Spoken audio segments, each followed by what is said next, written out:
Back in 2001, the US was responding to the 9/11 attacks on New York and Washington, in which nearly 3,000 people were killed. Al-Qaeda and its leader, Osama Bin Laden, were said to be responsible. Bin Laden was in Afghanistan under the protection of the Taliban, the Islamists who had been in power since 1996. When they refused to hand over Osama Bin Laden, the US intervened militarily.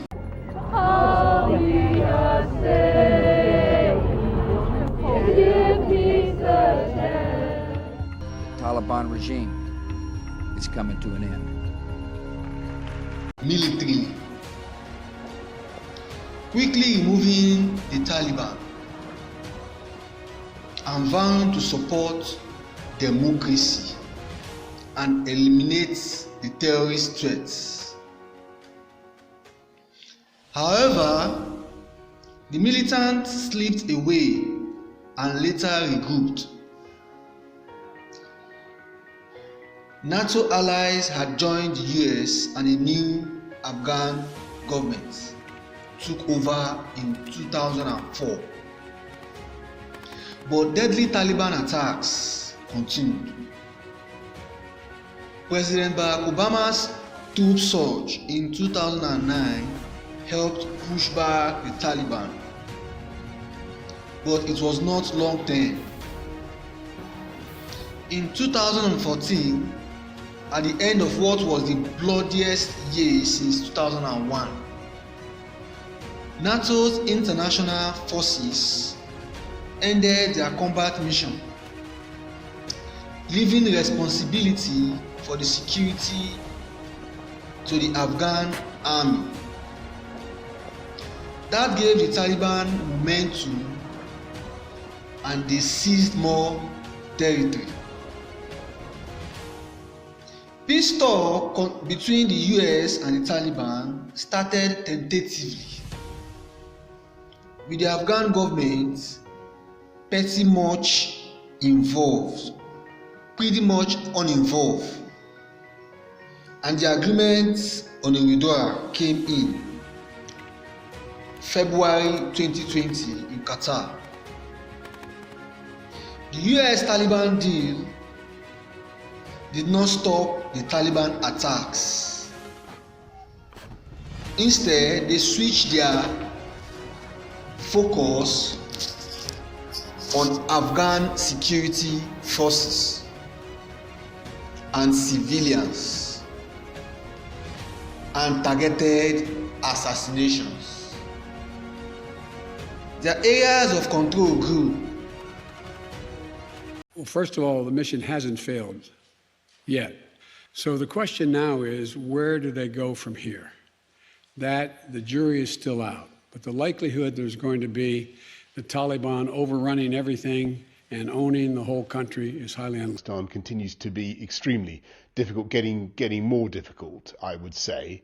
And our priority is to make sure that we deliver on our obligations to UK nationals in Afghanistan, to all those who have helped the British effort in Afghanistan over 20 years, and to get them out as fast. What we're focused on now is making sure that we can get our people to a safe and secure place, that we can do right by the people who stood with us in Afghanistan all these years, including Afghans who worked for the embassy, worked for our military.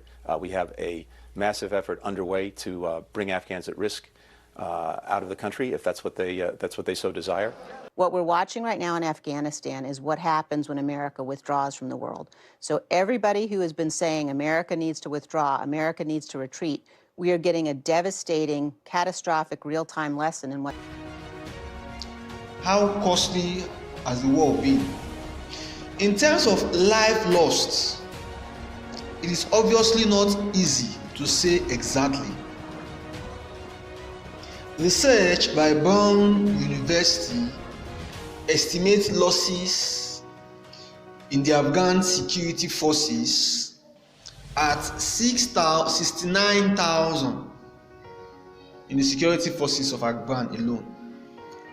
It puts the number of civilians and militants killed at about 51,000 each.